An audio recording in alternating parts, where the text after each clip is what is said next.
माता सीता का हरण होने के बाद भगवान राम को लंका तक पहुंचने के लिए उनकी वानर सेना जंगल को लंका से जोड़ने के लिए समुद्र के ऊपर पुल बनाने के काम में लग जाती है। पुल बनाने के लिए पत्थर पर भगवान श्री राम का नाम लिखकर पूरी सेना समुद्र में पत्थर डालती है। भगवान राम का नाम लिखे जाने की वजह से पत्थर समुद्र में डूबने के बजाय तैरने लगते हैं।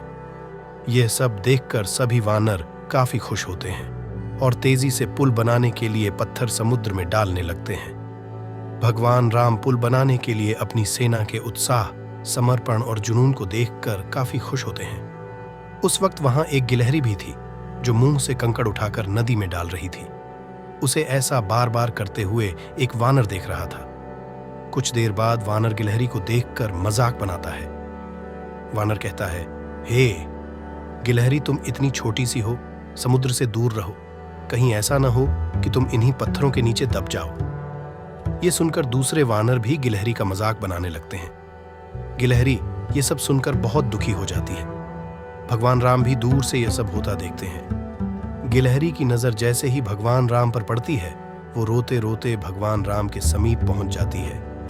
परेशान गिलहरी श्री राम से सभी वानरों की शिकायत करती है।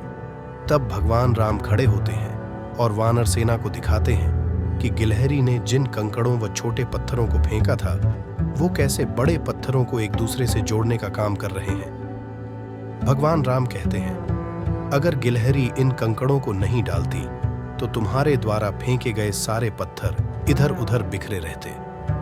ये गिलहरी के द्वारा फेंके गए पत्थर ही हैं जो इन्हें आपस में जोड़े हुए हैं। पुल बनाने के लिए गिलहरी का योगदान भी वानर सेना के सदस्यों जैसा ही अमूल्य है।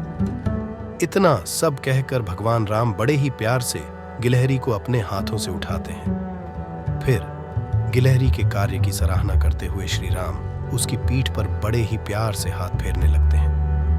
भगवान के हाथ फेरते ही गिलहरी के छोटे से शरीर पर उनकी उंगलियों के निशान बन जाते हैं। तब से ही माना जाता है कि गिलहरियों के शरीर पर मौजूद सफेद धारियां कुछ और नहीं बल्कि भगवान राम की उंगलियों के निशान के रूप में मौजूद उनका आशीर्वाद है। कहानी से सीख, दूसरों के कार्य का मजाक नहीं बनाया जाना चाहिए। कार्य में किसी भी तरह का योगदान महत्वपूर्ण होता है। साथ ही दूसरों द्वारा मजाक बनाए जाने के बावजूद आपको अपना आत्मविश्वास नहीं खोना चाहिए।